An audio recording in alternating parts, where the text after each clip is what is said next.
سلام بینندگان گرامی، خوش آمده به برنامه خبری تلویزیونی آسیای مرکزی. سرخط مهمترین اخبار امروز. هفته‌نامه‌های سیاه‌پوش دوشنبه به مرگ عمر علی 5 ماهه. تشریف بشار اسد به مسکو و نگرانی پوتین از وضع سوریه. حبس تاجیکستانیان در مسکو در رابطه با سازمان حزب تحریر. هلاکت 3 برادر بر اثر سیل و سنگریزی. جزئیات مناقشه 3 کارمند پلیس که به مرگ 2 نفر انجامید. نرخ وکالتنامه خرید و فروش ماشین ها به مراتب بالا رفت. شکنجه کم شده است اما از بین رفته است. هفته‌نامه‌های تاجیکستان امروز با نشان ماتم از مرگ عمر علی نظرов صحیفه اول خود را با رنگ سیاه چاپ کردند. نشرها همچنین در صفحه‌های خویش به جز عکس طفلی به هلاکت رسیده تاجیک، عکس دیگری را چاپ نکردند. سردبیران هفته‌نامه‌های کشور با این عمل تقاضا دارند که حکومت روسیه راجع به فاجعه عمر علی نظرov در برابر تاجیکستان و جامعه جهانی پاسخ گویند. هفته‌نامه نگاه در مطلب با عنوان مرگ عمر و فاجعه بزرگ روسیه سوال کرده که مگر روسیه سیاست طفل‌کشی را پیش گرفته است؟ فرج، نشریه دیگر مستقل کشور، صحیفه 16 خود را با رنگ سیاه و عکس‌های عمر و مادر او را جای کرده است. این هفته‌نامه مرگ عمر را محکوم کرده از روسیه طلب کرده است که به ملت تاجیک پاسخ دهد. موضوع اساسی هفته‌نامه نیز به این قضیه بخشیده شده است که با عکس کلانی عمر در صحیفه اول نشر شده است. هفته‌نامه SSR باشد مرگ عمر 5 ماهه را فاجعه ملت تاجیک نامیده است. این نشریه از قتل وحشیانه خورشید سلطان و یادآور شده، همچنین تقاضای تفتیشات فاجعه نوبتی شده است. هفته‌نامه آزادگان در صحیفه سیاه سوگواری‌ها به مرگ عمر را نشر کرده است. در برابر این برخی از نشریه‌های روس زبان کشور حتی در این باره خبر هم نشر نکردند. کودک در اداره پلیس بخشیدگی است. کودک قطع مادرش خانه میگیرن. کودک یگان بیماری نداشت. چطوری که مادر کودک تصدیق میکند، بیبیش تصدیق میکند، کودک یگان بیماری نداشت. کودک میگیرن اداره پلیس میرن، مادر کودک از کودک جدا میکنن، به اداره سود میبرن، از کودک در اداره پلیس میمونند. بعد از اونجا یوری تجلی را فایرات کرده، کودک از اداره پلیس میگیرن، کودک گجا میبرن و هیچ کس نمیدوند و سحر زنگ میزنن که به کودک شما ففتیده است، کودک از فلان سراغه آمده گرفته بره.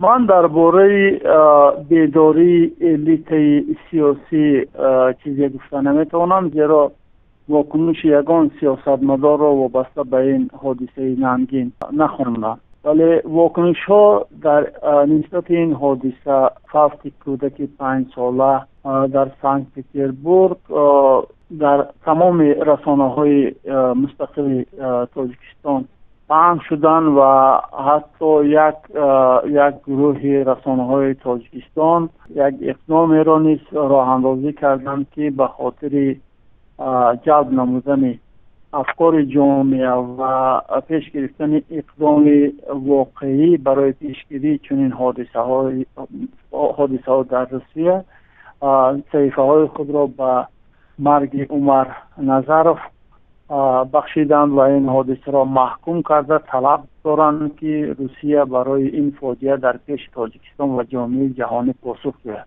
چون این واکنش در قبلا نیز به نظر می رسید و حتی در همان حالتی که شما گفتید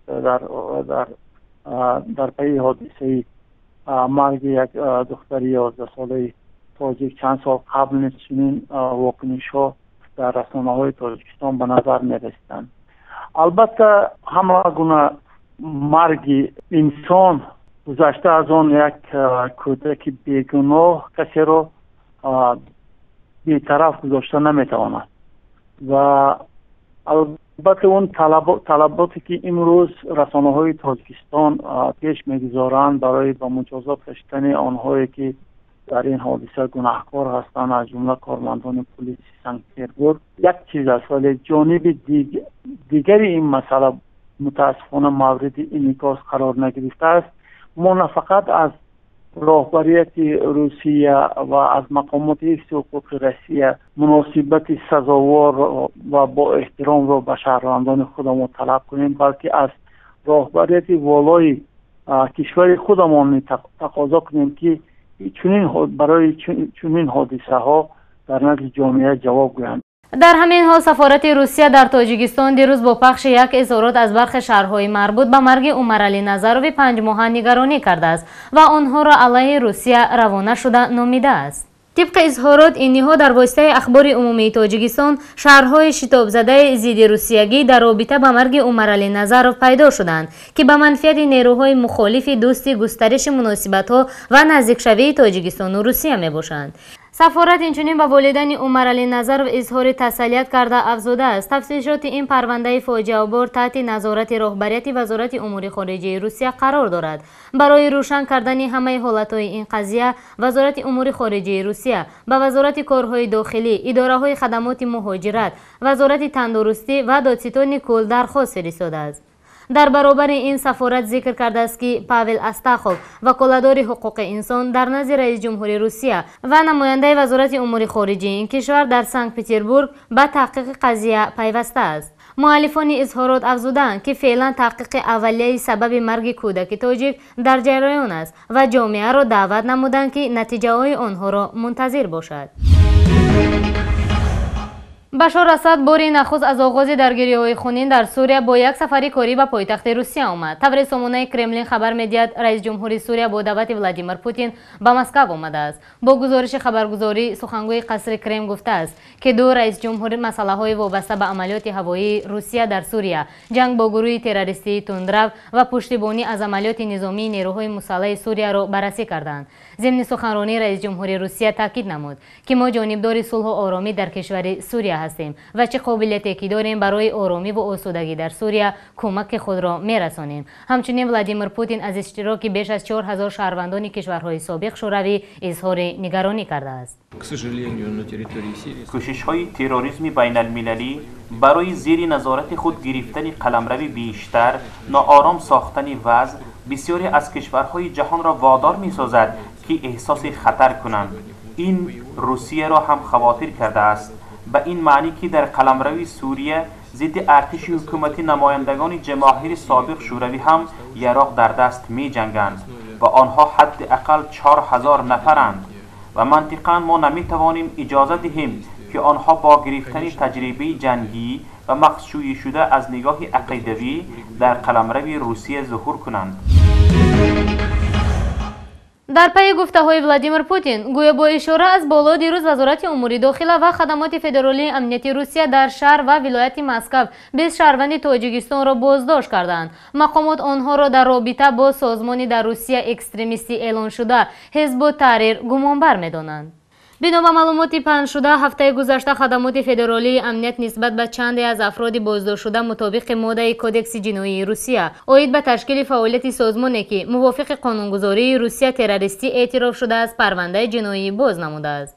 روز سه‌شنبه دادگاه سودی میشانسکی شهر مسکو 20 نفر را با گمان رابطه داشتن با سازمان حزب التحریر تا نیمه ماه دکبر به حبس گرفته است. بنا به اطلاع خبرگزاری ریا نووستی میان حبس شدگان تنها یک نفرشان شهروندی روسیه و باقی مانده شهروندان تاجیکستان میباشند که 6 نفرشان از جانب مقامات در صادر نمودن جنایت مطابق ماده رابطه داشتن با سازمان تروریستی و 14 تن به اشتراک در فعالیت آن گمانبر دانسته میشوند.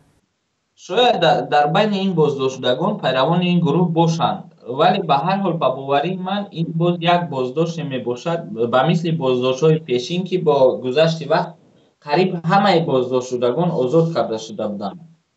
در حال واقعه آخر چیزی که ما می‌دونیم در روسیه و عراق و افغانستان استفاده از چنین بازداشت‌ها به فکر من این یک خودنمایش‌دهی به چشم مردم یک خواب‌پوشی است تا جهانیان و شهروندان روسیه اشتراک روسیه را در سوریه محکم نکنند. ترسم از آن که به مثل بازداشت مهاجران کاری به هر بهانه در روسیه و مثل بازداشت شهروندان در بعضی دولت‌های آسیا میانه به حکم عنعنه ندارد، چون که ما شاهد زیادی چنین بازداشت‌ها و تهمت‌های زیاد شده بودیم.